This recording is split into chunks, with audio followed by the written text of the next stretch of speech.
What is going on, good people? It is time for your Impact Wrestling Bound for Glory 2017 review. It's the 15th annual Bound for Glory on top of that. So that's pretty cool. But before we get into Bound for Glory, I know Casey had found some news that he wanted to talk about in the beginning of this video. I watched the video as well, but he found it before me. So I want him to kind of give his whole rundown and kind of how he was feeling about it. Casey, thoughts on the news that you found? And I mean, you can reveal the news if you like, or you can just talk about the news and like act like people already know. It's up to you. All right. Well, I mean, basically, what had happened was they going out of business. They going out of business. Pretty No. much. Uh. So, see, apparently, what had happened was Impact is taking a page out of WWE's book. Because WWE has done this too, so we can't just say this is a TNA thing or an Impact thing. Come on. We will though. Let's be honest. We all know everybody will. Come on, Impact haters. Come on now. But apparently, I guess for the upcoming TV tapings, they have paid fans $50, or not even fans, but just people $50 each to fill up their arena, because I guess from what I heard, they're moving to a different venue. So I don't know exactly where. I didn't look into that as much, but they're trying to pay people to fill up the arena so it looks all full. And it's like they said on the video. I think it was it What Culture that had the video? I think it was What Culture was. Yeah, it the was What video. Culture. It's like they said, and this is the same thing that we've been saying for months now. Instead of paying fans or people on the street $50 to attend your show, put that money towards hiring better writers, getting that, good, leadership in Impact to make a better show that people will want to come see. Then you won't have to pay people to be in your audience. That's just stupid. It's going to backfire, because then you're going to start paying these people, and then even if the show gets really good to a point where you don't have to pay them anymore, they're still going to want to get paid to come to your show. Like, it's like, kind of an analogy is, it's like training your dog. Yes, in the beginning you kind of want to train them with treats and things like that, but slowly you want to take away the treats so that they learn to do things on their own without having to have a treat or a toy, whatever. This is the exact opposite. They're just, giving them the treat every single time, and it's going to backfire, because that's all they're going to want. People are just going to want that $50 or that $100 or whatever to attend the show, which is a terrible way to make money. But yeah, I found that today. I don't know when that story came out, but that's going to be an interesting kind of thing to see how that goes. I already know the Impact haters are going to be like, "Oh my God, they're going out of business. They got to pay fans to be in the audience." DJ, thoughts on? Yeah, that's pretty sad. They got to pay fans to be in the audience. I'm sure we'll get that one. First off, and this is just a What Culture thing for me. Like, I don't know how much I trust What Culture to give me news about TNA, because every time What Culture wants to give me news about TNA, it just happens to be negative. So if I was gonna go to anybody for news specifically about Impact, I probably wouldn't go to What Culture, just because all their news is negative anyway. Well, out of all the channels on YouTube, how many have positive news about Impact? Us, but anyway, I don't know, and like I said, and that was just kind of a little thing that I thought about when I was watching the video, knowing it was What Culture, because I know how they are. Unless Impact does something that's like really popular with like everybody, like Broken Matt, and they bring them in to do a show with them. I'm just saying. I'm just saying that they'll turn to TNA when they feel like something's popular. But anyway, um, I think this is dumb, and I'm not even saying it's untrue. I just wanted to take a shot at what culture because, bruh. But anyway, it's not even that I don't think it's true because I mean I'm I wouldn't be surprised if it's true. Like you said, WWE's done it before, and it's one of those things too where you got to think about it. I think it's stupid overall. I think it's dumb, um, but I understand also at the same time what they're doing with it. Obviously, you want uh, to fill that arena. It's a different arena than what you thought you were going to be in, for one, and for two, like you said in the video, you probably shouldn't schedule tapings for 5 straight days on weekdays, just logically, because obviously it's harder for you to go to tapings. I mean, they're going to tape for pretty much an entire month at least, um, maybe even more, a month and a half or whatever, and it's on the weekdays, which is hard for people anyway. So I think that's dumb from a scheduling standpoint. I'm gonna be honest. I think Impact should have improved this a long time ago, but they need to improve their taping schedule. It's terrible. Um, it's got to be hard, really hard on the wrestlers. I would think, but at the same time, like I feel like too, like it's got to be terrible on the fans. Like we complain about watching a 3 hour show on a Monday night, but you imagine what those fans like. And I don't care if you love Impact. Shoot, you couldn't sit there and watch 5 straight TV tapings of Ring of Honor if we're gonna be honest. So I think first off, it's kind of an issue with their taping schedule, and that needs to change as well. And it goes back to what we said before, man. And I feel like we're gonna say it until it happens. But for some reason, Impact listens to us. LB, you the secret in, so help us out here. But they just need a headstrong leader. Dixie never necessarily did this when she was running the company. I know she's still, a little bit involved or whatever, but still, Dixie never did this. At the same time, Jeff Jarrett never did this.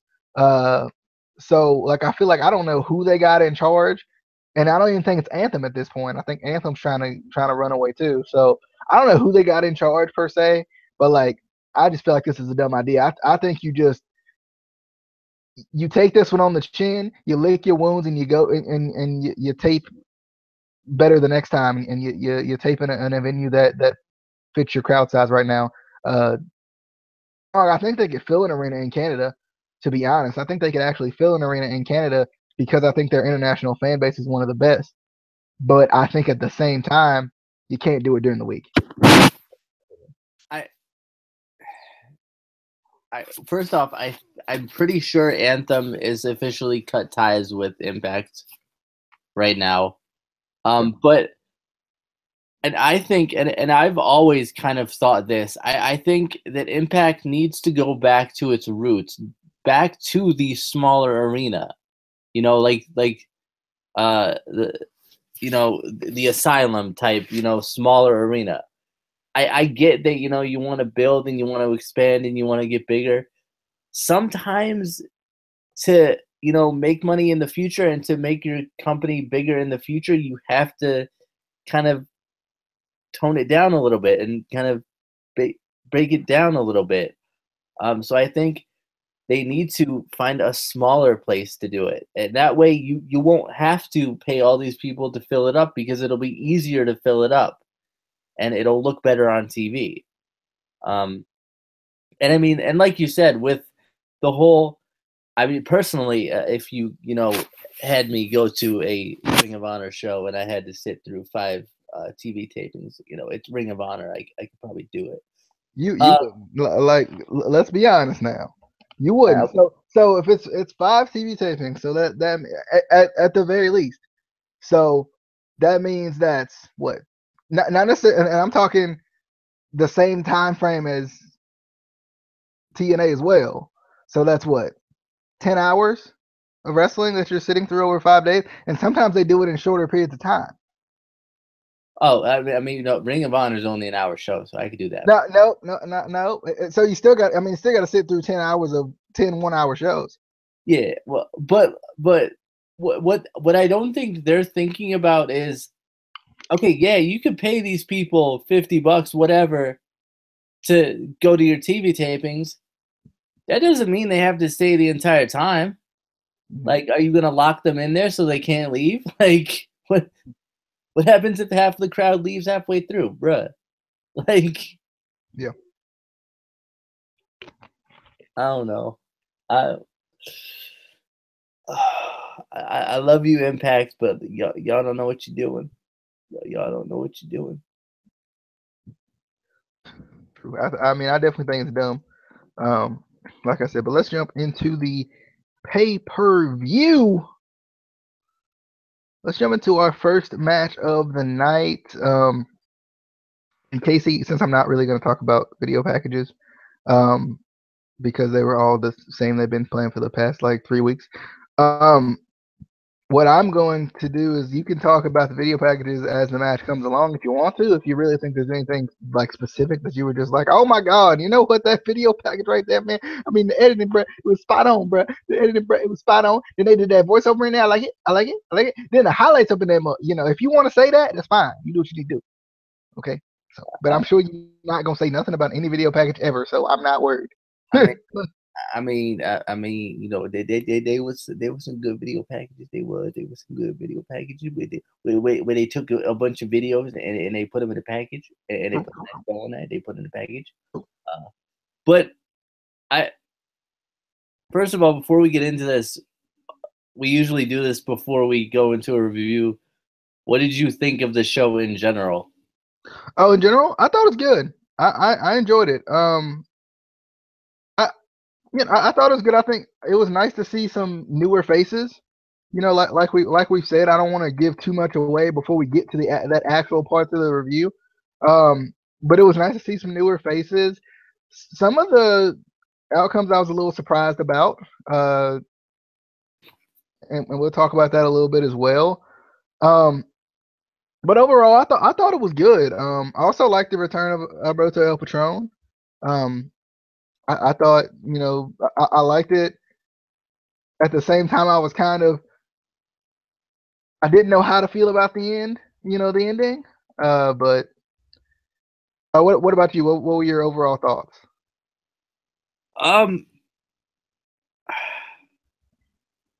I thought it was definitely an entertaining show. Like, it kept me entertained and interested the entire way through. I don't think necessarily all the matches were like blew me away or anything. But I like what they did. I like, you know, the surprises that we got. I like, you know, I like how they, you know, kind of tied up some loose ends, you know, in certain matches that we kind of lost, but we saw. We'll get to that with the Monsters Ball match, with Rosemary. But I like how they did that. But yeah, it was, like I said, I don't think any of the matches, except for maybe one or two, really blew me away. But I think the show in general was really entertaining. Yeah. Alrighty, let's jump into the first match of the night, which was the X Division Championship match. It was a 6-way match. It was Trevor Lee versus Desmond Xavier versus Garza Jr. versus Matt Sydal versus Petey Williams versus Sanjay Dutt. I came into this match knowing that Petey Williams was going to get the win, man. I just did. Like, it was the Canada thing. And he came out and it was all hype. He came out last. Like, I just knew Petey Williams was going to get this victory. But this was a really good match. I think it was a really good way to start the show. I think Casey's going to agree with me on this one. The only issue with this match was that it wasn't an Ultimate X match. I didn't get a chance to watch last week's episode of Impact, but apparently they did the same match on Impact. Am I wrong? Yeah, not at all. Not, but why? but because they said on commentary, because Trevor Lee wanted to see how it would go. Okay. They should have just did an Ultimate X match because that would have been smart. But anyway,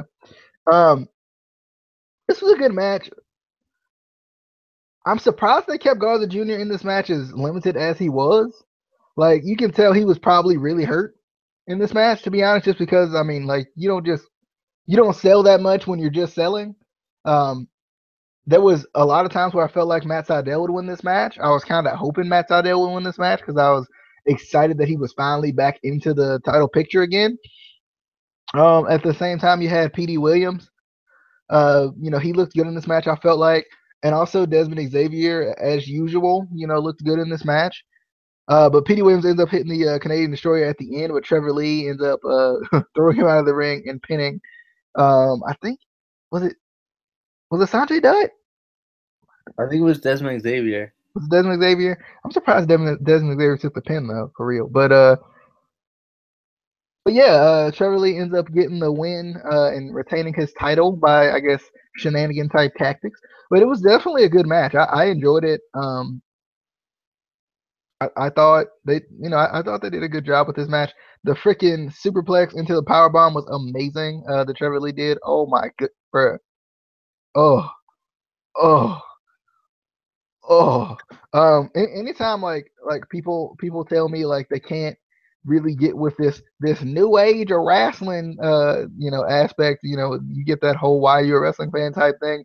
Like matches like this make me continue to be a wrestling fan at times. Like these are kind of the matches that you would show people because it would get them probably immediately interested, in my opinion. But Casey, thoughts on the X Division Championship match that started the show? Well, first of all, to get it out of the way, because I know both of us have been talking about it since we watched the show. Both the X Division title and the world title legit have just bumper stickers on them. They just impact bumper stickers on the title. I'm like, bruh, like, I'm done. Also, the referee looked like he was 14. Young little whippersnapper. And I noticed that at first when they show it like in the graphic, it's bad. But like when you actually see the title, you're like, bruh, like if his fingernail touched that, it's coming off. Like, but yeah, also, I was also kind of surprised with Garza Jr. Because I mean, yeah, we see guys, with their shoulders taped a lot, after injury, whatever. But not only was he taped, but he had like a kind of a brace on his shoulder too. So I was like, should they have cleared him for this match? I don't know. I don't know when he was injured or how bad it was, but when you have a brace on your shoulder, I don't know. The four-way super kick on Trevor Lee was awesome. And then Garza Jr., Petey Williams, and Matt Seidel's triple suicide dive was amazing. It was hilarious. I thought it was hilarious seeing Trevor Lee being a heel chanting USA in Canada, which is so weird because usually like US like Americans are like the faces in wrestling, whatever. But the fact that it was in Canada, it was just weird and funny. But amazing match. Definitely liked it. I love Trevor Lee. I do. I love him, but I hate him for this. I hate him. I was so excited when Petey Williams hit the Canadian Destroyer, and then Trevor comes in. I'm like, no, why? Why, Trevor? Why you gotta do that? Also, where Caleb Conley at though? And Andrew Everett, where they at though? true. Like I agree. I was surprised he came out first with no one else. like, I was really surprised by that. Oh my god, bro.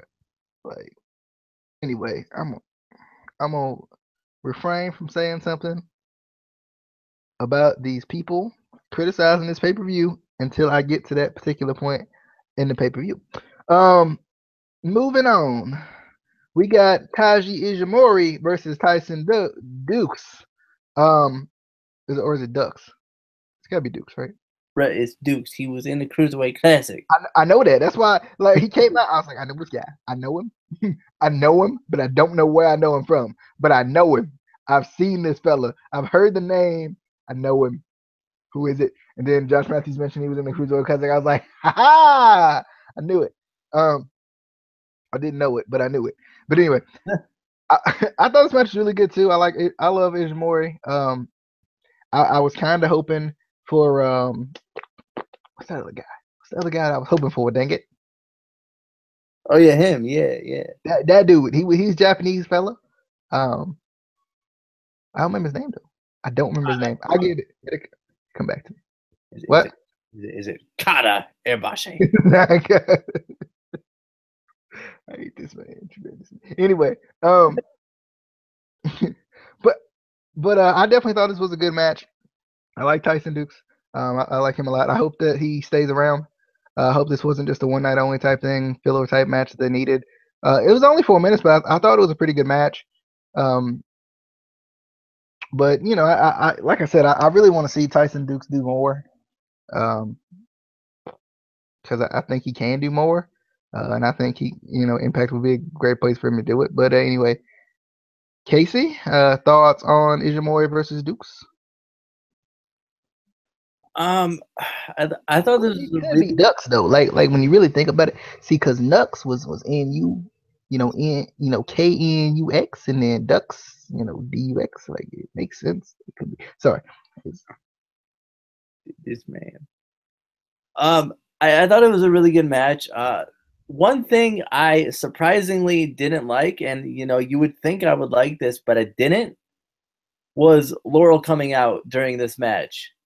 I mean, I love me some Laurel, and I love what she was wearing, girl. But I just didn't like the distraction from this awesome match. Like, why this match? It just, I don't know. It's personally, if I was Ishimori and Tyson Dukes, I would have been really mad that they distracted from a match that I'm in, especially on a pay-per-view, right? Like, why would you do that? I don't know.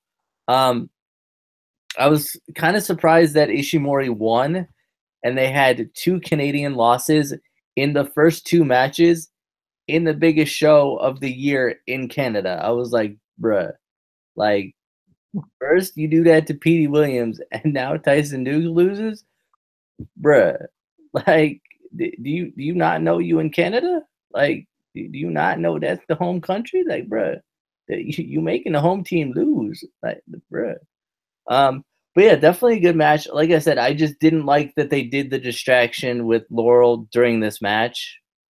I don't know. I feel like if they wanted to do that, they could have done that like between a match or something. I don't know. And then they did it again later on in the show too, which I was like, why? But we got to see a little bit more later with the. We'll get to that though. We get to that. We'll get to that. We had the Monsters Ball. We had Abyss going up against Grado. I definitely felt like this was a good match. Like I really enjoy. I love Grado in the flannel, and the jeans. I think when Grado comes out in something different besides just the singlet, it makes it feel a little bit different. I love his little dancing at the beginning, and then he just attacks Abyss. I thought that was good. Bro, why Abyss's mask look like he about to go sparring? Like somebody tell me why this man? It look like it's made out of the same material that you would spar in. Like it really does. Like that material that's like it's soft, but it's supposed to protect your head just in case somebody hit it. It's like that. Like, bro, stop it. Abyss, bro, go back to your old like real old mask, like real old mask. Anyway, I thought this was a good match though. I liked it. I like Grado being extreme and using the barbed wire boards and everything. Like I thought that was nice. I always feel like Monsters Ball matches do keep me on the edge of my seat though, because I'm always like anytime like he's about to do the black hole slam, which was the worst black hole slam I've seen in my life tonight, bruh, Abyss, bruh. Like I know it's been a minute. I get it. I get that it's been a minute, but still, like you gotta hit the black hole slam with some power next time. Anyway, I definitely like. I feel like he just does it too softly. Like he spins him around and then he slowly brings him down. He drops to his knees and then makes sure that he doesn't hit too hard. Nah, bruh, act like you a monster. Do what you need to do. Stop that. Stop that Abyss. Anyway, definitely a good match though. I expected Grado to win this one. I really did because I thought the visa thing would basically cause Grado to win, but it didn't. And I'm kind of surprised. Kind of curious if this is really it for Grado in Impact, or is he going to go somewhere else? Because I really don't think Grado has had a good time in Impact per se. Like I don't think he's been booked very well. He's pretty much been booked as a joke. He hasn't really had a chance at any titles really at all. And you know, Grado's character is like that, but I think with this particular crowd, on a scale like this, I think it's really hard to take Grado seriously with that character. You know, that it's just that, you know, it's Grado character, but I think it's hard for fans to take him seriously just because I think he comes off as a joke instead of coming off as a funny guy who can also wrestle at the same time. Um, but Abyss does end up getting the win, and Grado loses his visa. So I wonder kind of what that's gonna do. But Casey, thoughts on Abyss versus Grado in a Monsters Ball? Well, before I get into the Monsters Ball match, for the fans, I'm gonna pick up the segments that you forgot. You forgot you be forgetting big segments. Did I forget the El Patron segment? Yeah, you did. I was gonna go back to it. I just didn't know exactly where it was. It's not like listed. It was before, but first of all, they had a backstage segment with Grado and Abyss. Grado keep calling Abyss Joseph. Bruh, Joseph don't wear a mask. Like they two different people. Why you calling Abyss Joseph? I don't get it. Like, bruh, they two different peoples. Like, you know, Joseph, he wear glasses, he wears suits, you know, he wears hair in a ponytail. Two different people. Two different people. And then I guess since we're gonna go back to the Alberto El Patron thing, I will wait on that. But yeah, I didn't feel like this was the greatest Monsters Ball match, just in general. And then Grado went through the barbed wire board, and I was like, wait, no, that's a big spot though. Why are you taking a big spot though? And as usual, Janice went into the turnbuckle. Like it's the same spot every time she goes into the turnbuckle. It's the same thing every. That see, and speaking of that, they got to do more with these Monsters Ball matches because, like you said, like yes, Janice is the same spot every time, but I felt like to a certain degree this was a pretty good match, but at the same time it felt like the same Monsters Ball match that I saw last time. Right? I don't know who was in the last Monsters Ball match. I know it was Abyss and somebody, but like it felt like the same match. Like insert barbed wire board spot here, insert barbed wire sandwich spot here. Like it just felt like it was the same match. Unfortunately. Yeah. But I mean, this match definitely did get interesting, and got a little bit insane with Laurel and Rosemary, and Rosemary taking the choke slam on the tax. Oh no, I cried a little bit. I did. I was like, no. But I was really confused because Rosemary attacked Laurel like she was helping Grado, but then she tried to help Abyss spray Grado in the face with the mist. And I'm like, whose side are you on? Like, what? I'm so confused. I don't understand why.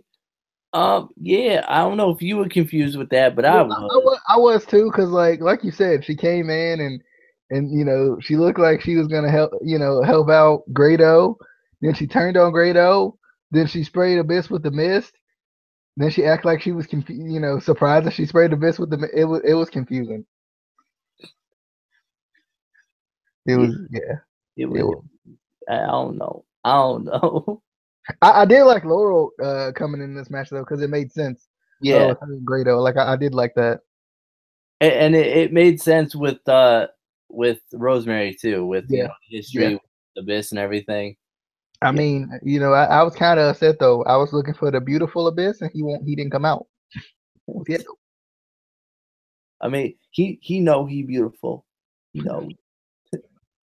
I don't feel like this one no. Like I don't feel like this is his nose. Like I feel like It's not like that. With that mask, he not too beautiful though.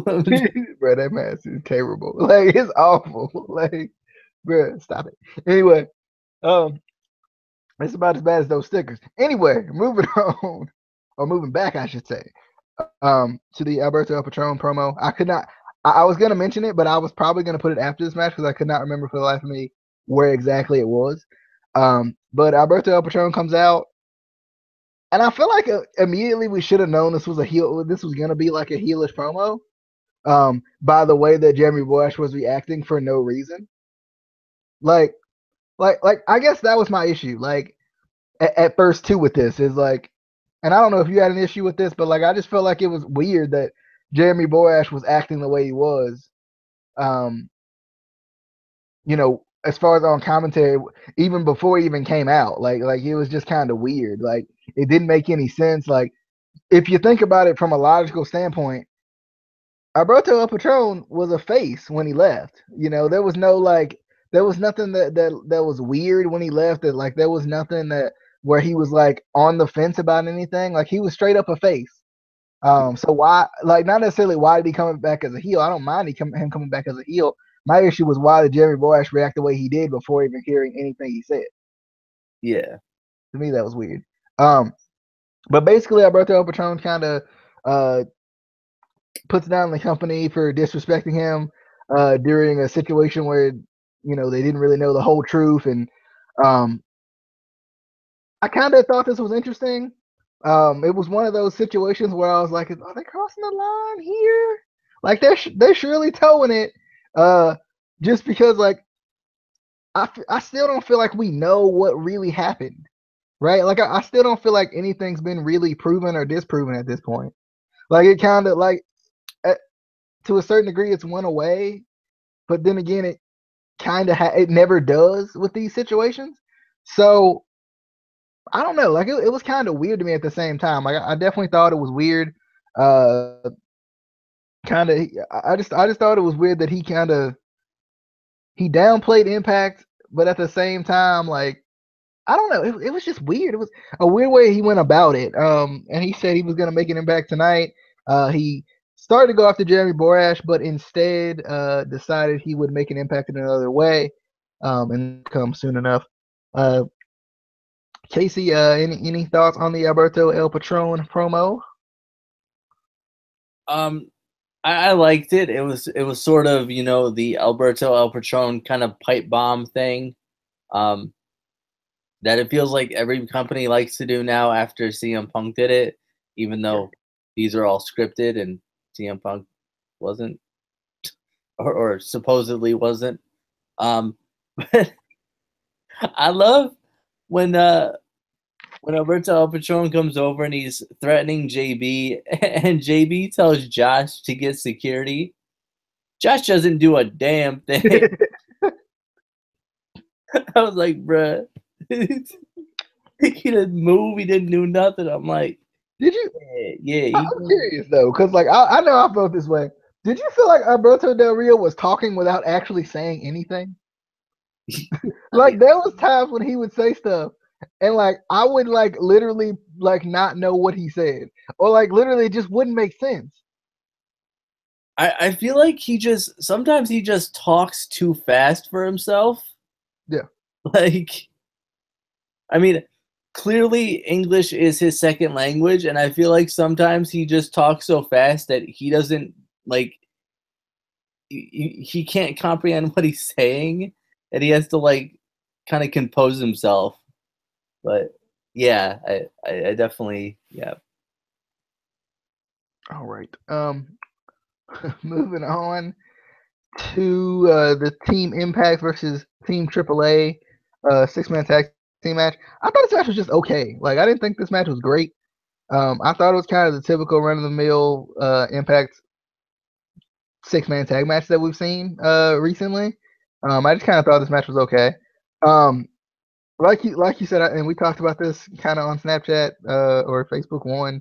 While I was watching the show, kind of after you finished watching the show, like Pagano just looked off in this match. There was something like I don't know, it's because he hadn't been there or what, but for some reason he just looked off. in this match. He really did. I was surprised he actually showed up though, because him and King Mo, I think they hang out in the same places. So that's what made them show up tonight. But the match was definitely okay. It had its spots here and there, but I just wasn't terribly impressed with it. I would have rather had a grand championship match, if we're gonna be honest. But that's just me. Um, Instead of this particular match, like I think this feud's been okay. It hasn't been too bad. But at the same time, there was really no consistency in this match. I didn't feel like either. Simply because last week, or not even last week, the week before last, Team Impact was getting along fine. And then in this match, randomly, they're just not getting along anymore. It's just like back to square one again. Why? Why? What is this writing team doing though? For real though. Like, and I think we've said this for a while. I know Rabbit and I have said this for a while. Like, what is this writing team doing? Where is the consistency? It's terrible at times. Like, I love Impact as much as the next guy. Well, okay, I can't really that cliche doesn't work for Impact, I don't think. But like, you know what I'm saying? I love Impact, I really do. But like, sometimes the consistency is just so far off, it's ridiculous. And that's how I felt like in this match as well. But anyway, Casey, thoughts on Team Impact versus Team AAA? Yeah, first of all, I was surprised we actually got Pagano. He he just, like you said, and like we've been talking about today, he just looked terrible in this match. He looked off. Everything he did looked sloppy. It kind of reminded me of, Jeff Hardy's bad run in TNA when, he was, drunk for like half of his matches, and just that's what it felt like to me. He just didn't look, and I get that, and they said, he's more of a hardcore wrestler in AAA, whatever. But I've seen his matches and he can wrestle. It just, I don't know what was up with this. He just looked terrible, which was upsetting to me because I really like him. Um, but also, why did Phantasma steal Ricochet's entrance jacket? Like, it's the same one. Like if you watch Ricochet entrance, it's the same one. Same one. I mean, I get that they both worked, in Lucha Underground, so maybe he like lent it to him for the night. He's like, yo, you got a big show, here you go. But like, I don't know. I just want to make sure he didn't steal it, you know. Um, but one thing I didn't like about this match, and we've talked about things like this, and this is more of like the sort of quote hardcore fans, really paying attention to certain things that you're not supposed to pay attention to kayfabe wise. But you could clearly see the referee talking to EC3 and Eddie Edwards, as well as Phantasma and Pagano, on the apron. And I was like, bruh, yes, I get that referees talk to the wrestlers throughout the match, you know, to kind of send messages and things like that. But you're not supposed to make it so obvious, bruh. I, but it was almost as bad as Cena calling matches. Oh, got a Cena joke in there. Haven't done one of those in a while. But yeah, this match was just kind of, I don't know why they put this in there. I don't know why this feud has dragged on as long as it has. It's inconsistent. I don't know where it's going. I half expected EC3 to turn on, his team and turn, just I don't think it's built anything. Like I think it's been an okay showcasing of AAA's talent, but I feel like they could have done much more with it. Like we kind of just got EC3 turning heel, and now he's like in between. I don't think it's really done anything for James Storm. And it's not a good send off for James Storm. If we're basically assuming he's leaving. Didn't do anything for Eddie Edwards. They would have been better off having him. They should have did that friggin' match with him and Marufuji, and put it here and put it in the place of this match or something. Instead of doing that on Impact, having him defend that title on Impact, do it at Bound for Glory, then maybe have him defend it again at Impact or whatever. I just felt like this feud didn't build anything at all. Like it couldn't build Pagano at all. Like I think the person who got the best build out of this was Tejano, just because it was kind of his debut. Like it couldn't build Pagano because he was never there. Mm-hmm. I don't know, but anyway, moving on. So I'm trying to remember when the other big moment of the show was. Was it before this match? After this match? I feel like you know what I'm talking about. The other debut. Yeah, the one at the commentary booth. That was after the Knockout Championship match. Okay, I just want to make sure before I gave it away too quick, even though I feel like half the entire world knows. But anyway, shut up.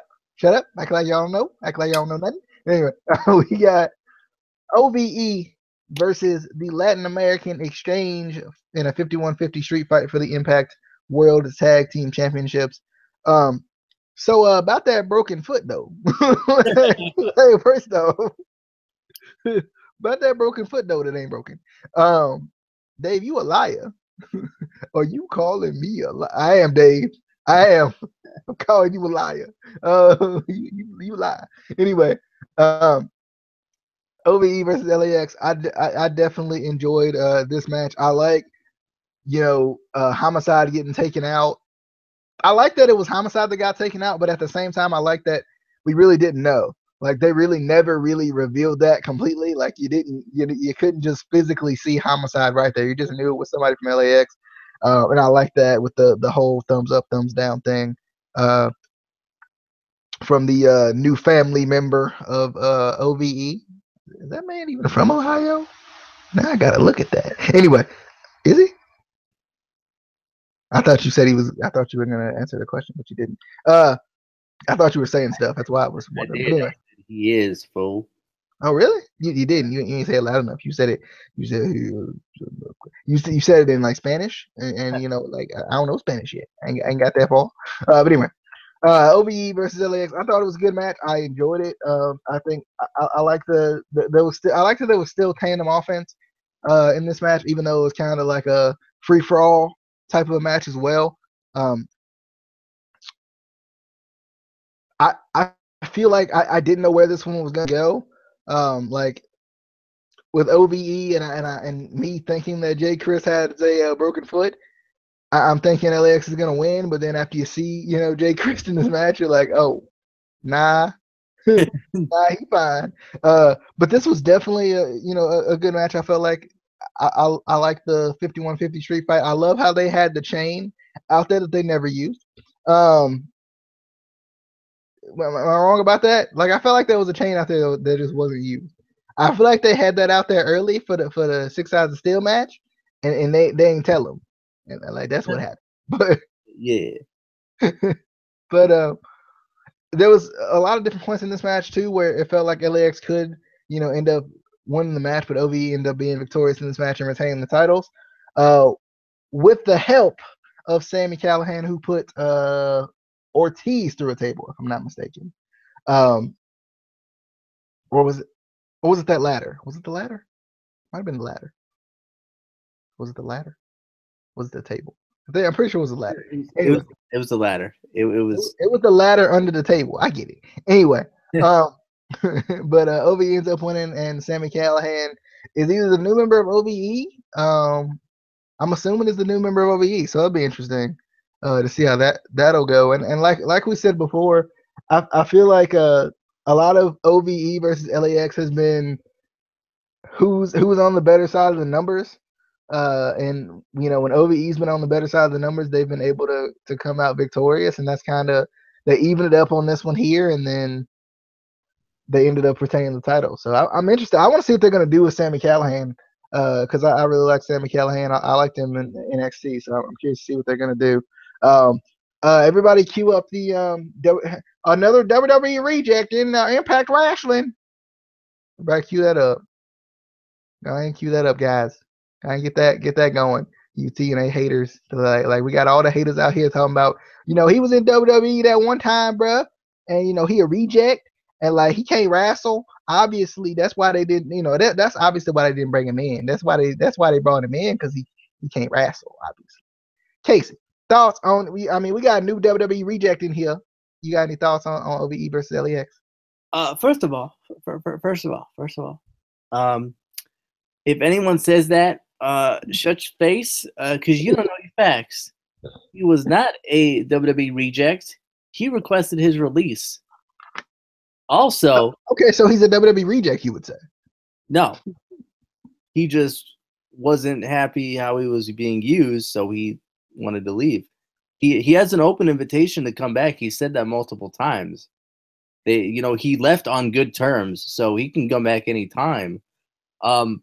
Also, that was like 2 years ago. So if y'all gonna say he a WWE reject from 2 years ago, bruh, you desperate, desperate to, bruh. But this match was ridiculous. I loved it. Santana out here trying to kill Dave Christ with the frog splash on the man's head. Oh, I was like, bruh, you couldn't have done it like on his. This man pulled out the Shane McMahon spot out here. Like he trying. Like it was on the man's head. I'm like, bruh, like you couldn't like move over a little bit. Jeez. I was definitely hyped when Sami Callihan came out and pulled Santana off the top rope onto the ladder. Oh, babe, ooh, that didn't feel good. That did not feel good. But I definitely liked it. That he was the surprise kind of new member of LAX or of OVE. I wonder, I'm curious to see where they're going to go with this. Is he kind of the new leader of the group, or are they going to kind of be, equals? What's going on with that? And I want to see kind of where LAX goes from here. I think this definitely is a good kind of continuation of this feud, I think. He's the head of creative of CZW? What? Yeah. Anyway, moving on. We got the three-way knockouts championship match: Gail Kim versus Sienna versus Ali. Once again, another match I thought was good. I'm definitely, like I've said before, liking Ali. The more and more that I see her, and not like that. Y'all shut up. Don't y'all judge me. Anyway, I'm definitely liking freaking Ali. Like I've said before, I'm loving her progression. Her progression has been spot on, and I think now she's finally getting to be herself. I'm surprised that they've kind of dropped the Braxton Sutter thing. I'm kind of happy about it because I kind of hated it. It kind of sucked. It just felt like it was kind of stupid because it was. But I'm glad that she's being able to really be herself and really be able to wrestle. Like she's still doing a good job with her character, like being excited over everything ever. But at the same time, she's doing a really good job in the ring too, like with that whole progression of that character. I don't know what the heck Sienna be having on ever. Like, bruh, like what she be wearing to the ring? Like, what's this peacock thing, bruh? Like, I never heard any explanation. She gotta chill. She needs to chill. Stop it. Anyway, like, bruh, like it don't make no sense. Anyway, obviously we came into this match everybody knowing that Gail Kim was gonna win this match. But I definitely thought this was good. Like, I liked it. Ali looked really good in this match. I think everybody looks really good in this match. Like I said on the last Impact review we did, I really like Sienna as champion. I think she does a good job as champion. I know Rabbit's not a fan, but I like Sienna as champion. I think she looks really dominant when she's champion. But at the same time, I think they do a good job of when she's not making her look dominant. So I kind of want to see where that's going to go. And Casey, your swerve did not happen. Ali did not win, but anyway, Gail Kim ended up getting the win, basically catching Sienna off guard with the eat defeat. But this is a good match. Definitely a match I would go back and watch again. I'm kind of curious to see who Gail Kim loses the title to. To be honest, I mean it's November, so I'm curious to see who she's going to lose the title to before the end of the year, or at the beginning of at the very very early beginning next year. Casey, thoughts on the 3-way Impact Knockout Championship match? Gail won. Yep. Same. I'm surprised. Same. Yay. Same. Could you really watch this match with an open mind though? Because like you just knew. Like That's why I didn't like it, because I couldn't watch it with an open mind, because I knew Gail Kim was gonna win. I hate matches like that when you know who's gonna win, and it just stop it. Stop it. Dumb. Moving on. moving on. I'm gonna let you take this one. Not the match. Oh well, we was at commentary, and all of a sudden, some fella he come out on the entrance ramp, and we like, who that is? And it's Jimmy Jacobs. They didn't. I don't think they mentioned this man's name one time. They just like, oh, it's him. Like I was like, bro, do you even know who that actually is? Like, but I love Josh Matthews. I was gonna take a selfie. I was like, yes. I like this segment. The segment, I love how it was awesome, but it was also really awkward. Like it felt awkward, but in a good way. I definitely, I'm excited. Two awesome debuts with Sami Callihan and Jimmy Jacobs in one night. So that's definitely, I want to see what he's gonna do. That man been debuting in like every company ever since he left WWE. So you saying it wasn't as awkward? It wasn't awkward in the same way that Alberto El Patron's promo like half the time was awkward. Not like that. Say words and don't. Anyway, I definitely liked it. I thought it was cool. I was obviously expecting it because I think. Did you tell me? Somebody told me. Dang it! And it won't Justin this time. But I think it was Casey that told me that Jimmy Jacobs was on the show, and I think I was expecting it because I heard some news about this before. But it's definitely cool though. I really like Jimmy Jacobs. Always have liked Jimmy Jacobs. I said this during the Wrestle Circus review too. Like I really like Jimmy Jacobs, so I'm curious. I want to see what they're gonna do with him. He could do wonders in the X division. I feel like, or in any division, to be honest. Tag team division, new tag team. But he needs a partner. But still, new tag team. I can see it. But definitely, I'm excited. I want to see what they're gonna do with Jimmy Jacobs. Moving on to the 6 Sides of Steel fight tag team match fight. We we had American top team, Lashley and some dude who finally showed up. I don't know who this man is. Like I don't think I ever seen him before, but he been on the roster forever though. King Mo going up against Moose and Stephen Bonner. I was surprised this match didn't last a little bit longer, being that it was 6 Sides of Steel. Like it did feel like it was a little short, but I thought it was good. King Mo getting busted open like immediately was amazing. And I also at the same time I like it. It felt weird, but I liked it.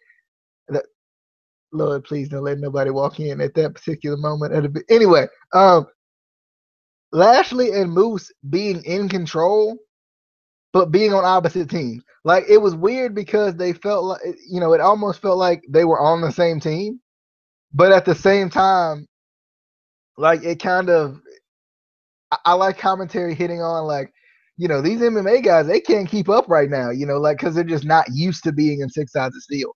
Then I definitely liked it. Friggin' but Stephen Bonner out here throwing these crazy kicks. This man need to chill out.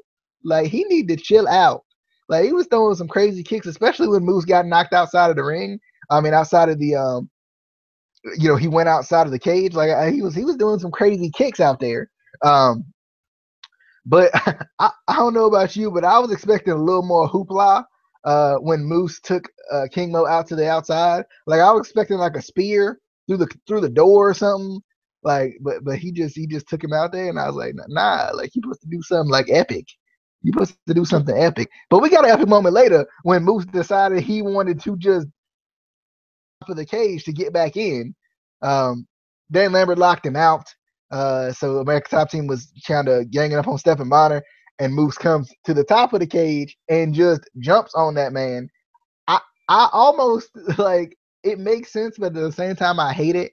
I hate when wrestling companies are like, "Oh my God, he's locked out of the cage. What is he gonna do, bruh?"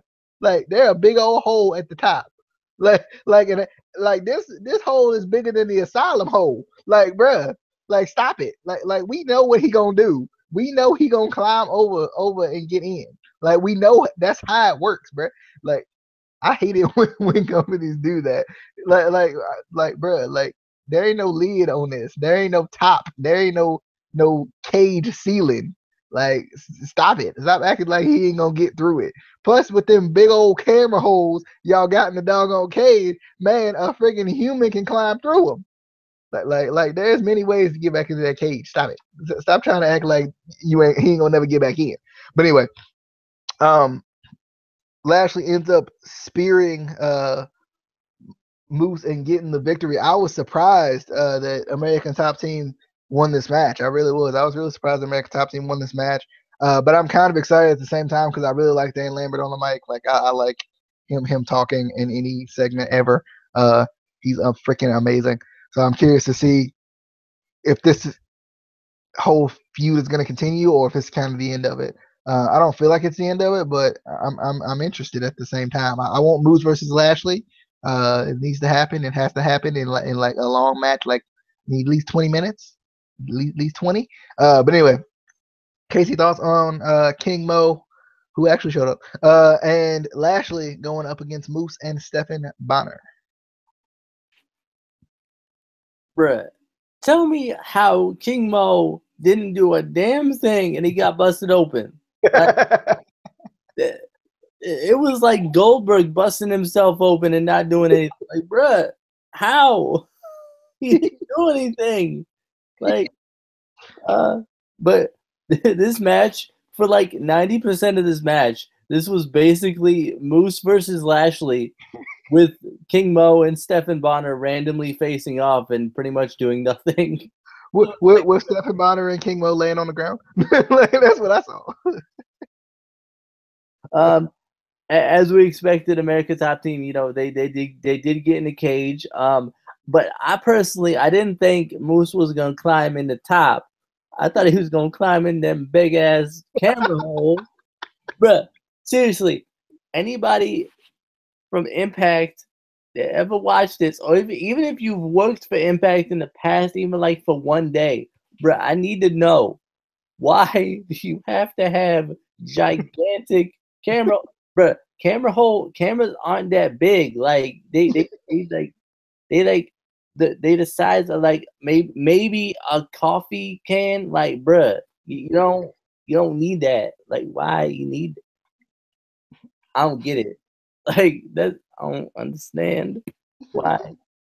But yeah, definitely an interesting man. That always blows my mind.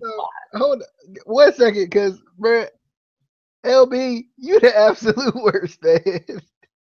You were never supposed to repeat those words that I said ever.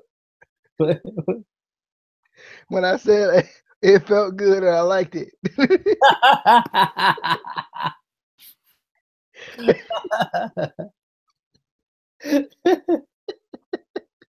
Anyway, but yeah, good match. I don't know why American Top Team won.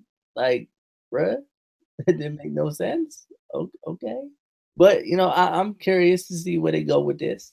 I'm curious, and I'm still confused. Like, okay, so is Lashley getting ready for a fight? Like we would, like the rumor was, or is he not? Like, bruh, I don't know what's going on no more. I don't know. Don't make no sense, man. Don't make no sense. Anyway, camera holes though. True. I actually think I said it felt weird and I liked it, which I think is even worse. I think anyway, to the main event, we got the Impact Global Champion Eli Drake going up against Johnny Impact. Bruh, this Johnny Impact fella, I love this man. Like, he do stuff that, like, I don't understand how he do stuff.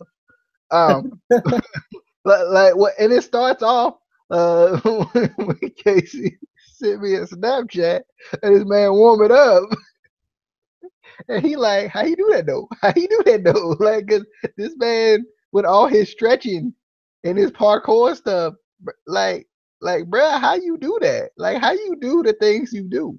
Um, but I thought this was a good match, man. I feel like Eli Drake is like the dark horse in every match to me, because he's the one guy who doesn't do dives but still puts on a good match. And I think it helps that he's working with Johnny Impact because Johnny Impact is so good. Like I think at times we almost forget how good Johnny Impact is. Uh, and I think that's an issue because Johnny Impact is really freaking good. Um, but at the same time, Eli Drake is as well. I remember before I get into the match, I remember sending Casey a snap because I was telling him I wasn't gonna watch all of the video packages. I was gonna skip them, and I was like, "Well, I'm gonna watch this one because Eli Drake talking." Zoom in on Mackenzie Mitchell's face, but anyway, um, I definitely thought that this match was really good. Like I really enjoyed it. Freaking when Johnny Impact comes out here and he slides under the guardrail, I was like, wait, where he go though? It's not. That's not enough room under there for him to be doing that. That's not how it works. Like I thought that was really cool. Freaking Johnny Impact just does some really cool things in the ring. Like he's one of those guys where you just like, how? Like like like like if you train to be a wrestler, you're gonna be like, can I be like Johnny Impact? Because like this man just does some crazy stuff, man. Um, I love all the matches, the near falls. I feel like Eli Drake's getting really good at the Kurt Angle near fall, where he waits to the last possible second to kick out of the pin.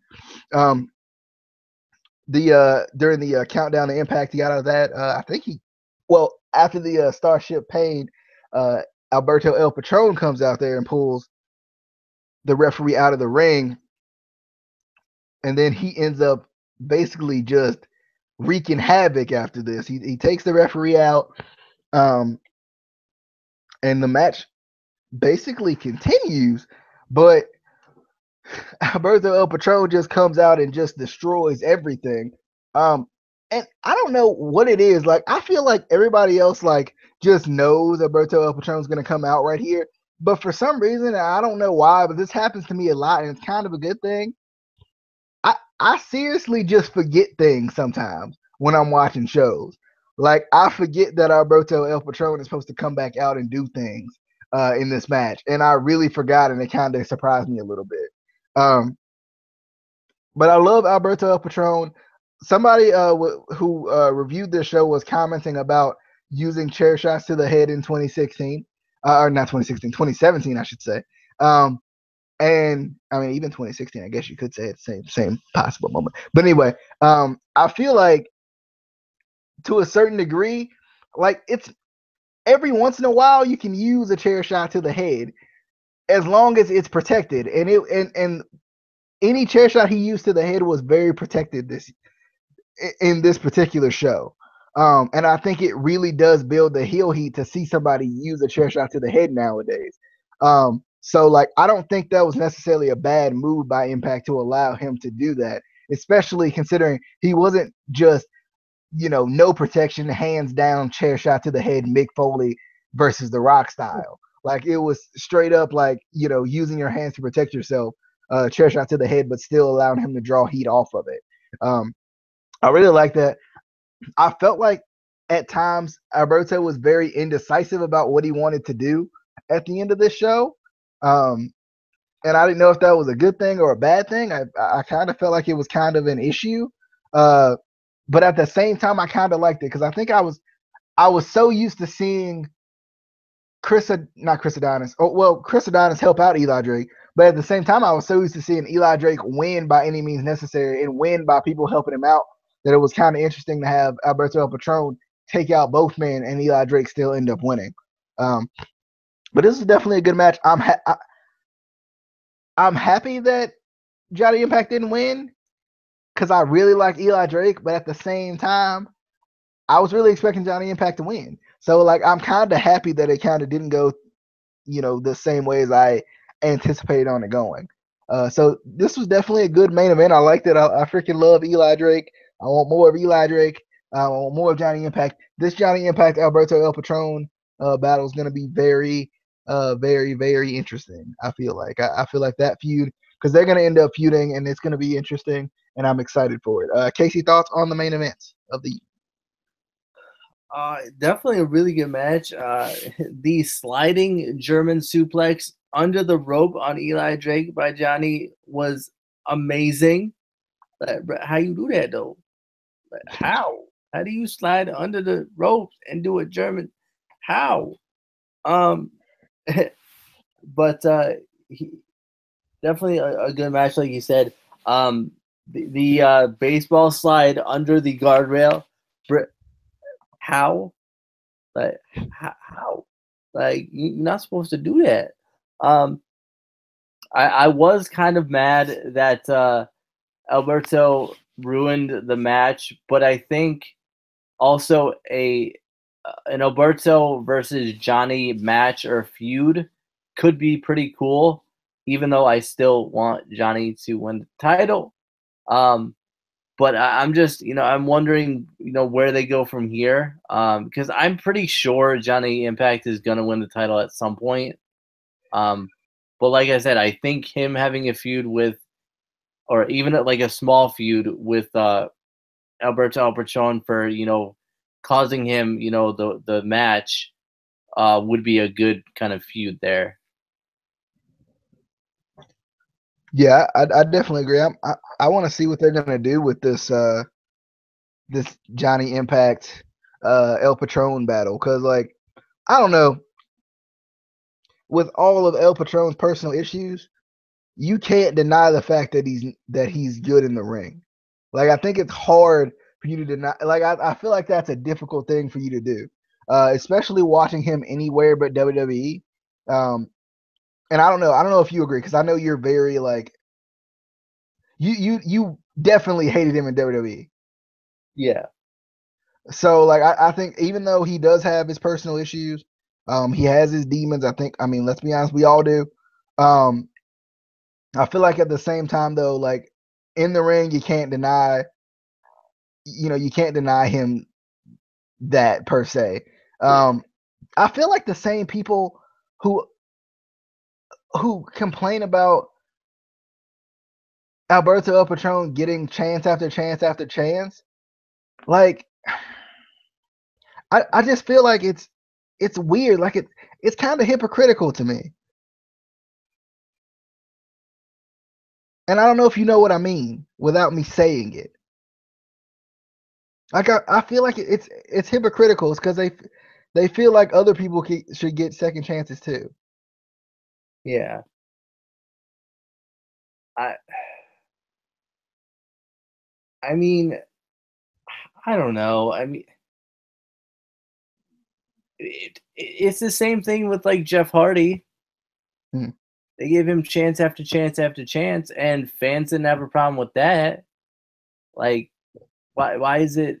I mean, obviously, he should deal with the issues that he has, and then come back. But still, Yeah.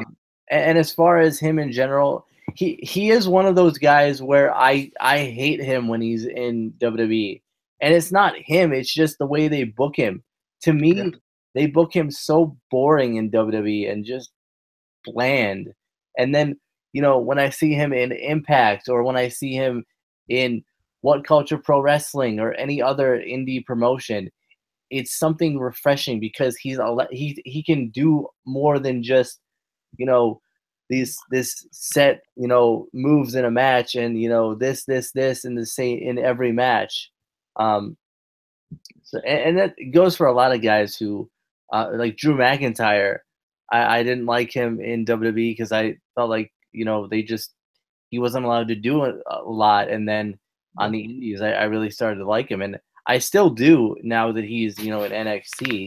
I'm pretty sure over time they'll kind of go back to not liking him because they'll water him down again. But yeah, I feel like these guys are so much better on the Indies because they're allowed to do more.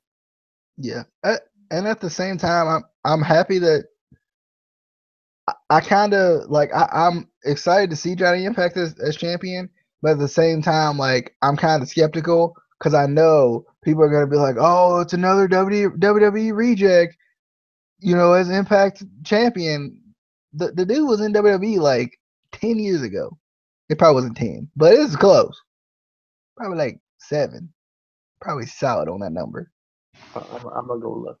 I mean, I'm probably solid on about 7, but I don't know. Like it to me, man. Like I hate the WWE reject aspect of things that people love to put on Impact.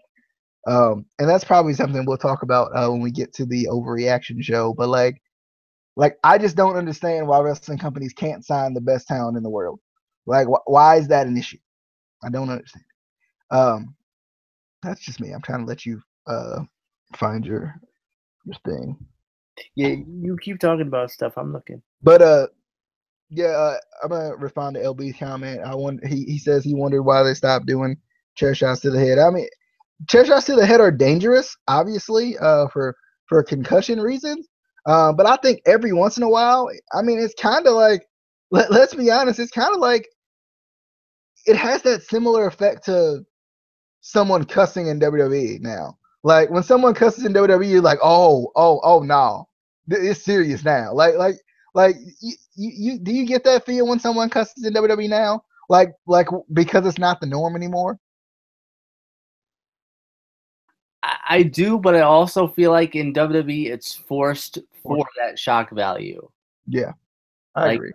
it's Well, not I natural. agree. I feel like it kind of depends on the situation.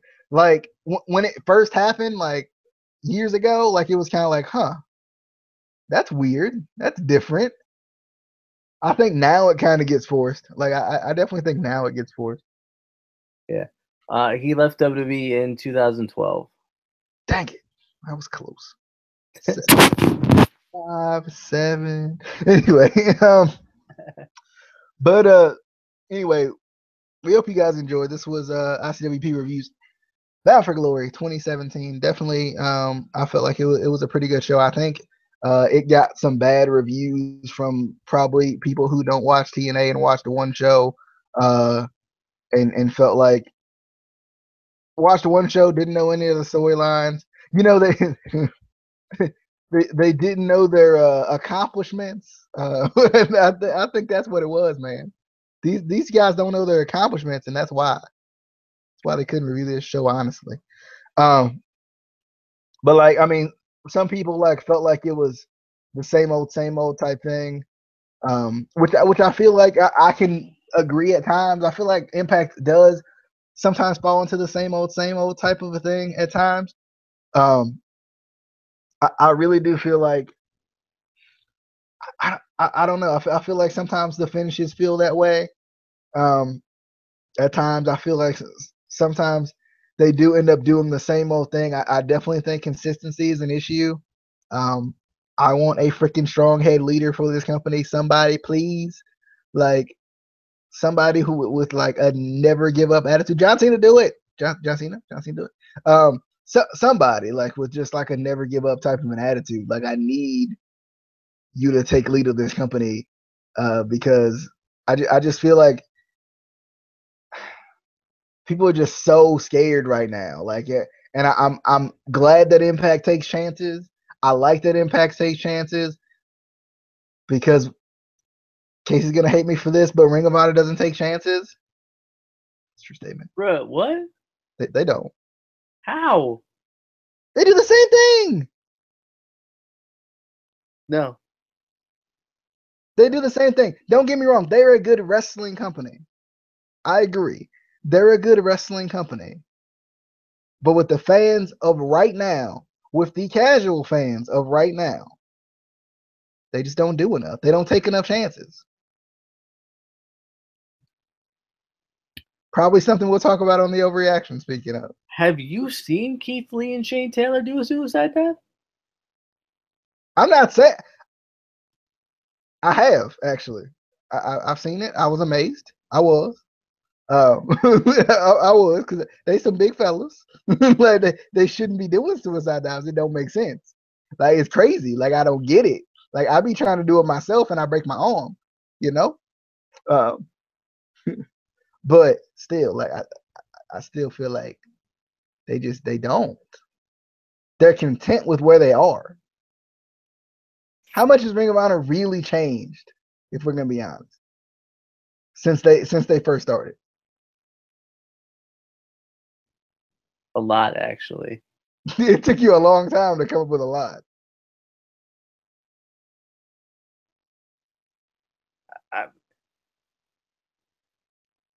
But they don't need to change. Yeah, they don't need to change if they're gonna be a mom and pop indie promotion. But they're not an indie promotion. Yeah, technically not, but they're never gonna get off of their own network, is what I'm saying. If they don't change slightly. I'm not saying they need a complete overhaul. I think Ring of Honor is amazing. I think it's great. They're owned by Sinclair Broadcasting. If Sinclair Broadcasting wants to get them on the biggest stage, they can. They won't. Yeah, because they know what the fans like in their show. It's like ECW, CZW, WCW. They all knew or know what their core fans like, so they stay with that. They don't need to change. Yeah, I didn't say they needed to change. I'm just saying we always talk about let's just say, hypothetically speaking, it's never going to happen because they won't take the chance. They won't take the chances to do it. But let's just say they wanted to compete with WWE. Who are we talking about now? We're talking about Ring of Honor. Okay. Are you not telling me? Don't get me wrong. Half the push is getting on a bigger network, right? At a consistent time slot. Not necessarily even a bigger network because they get on local networks, which is everywhere. More so at a consistent time slot. Is that not half the battle? But the thing is, they don't need to compete with WWE because they know that they're good enough that WWE wants all their talent anyway.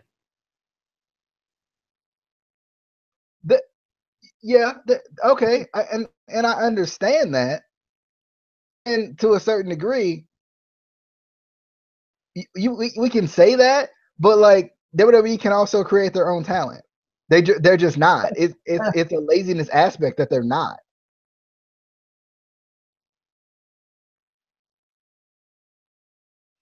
You were saying words.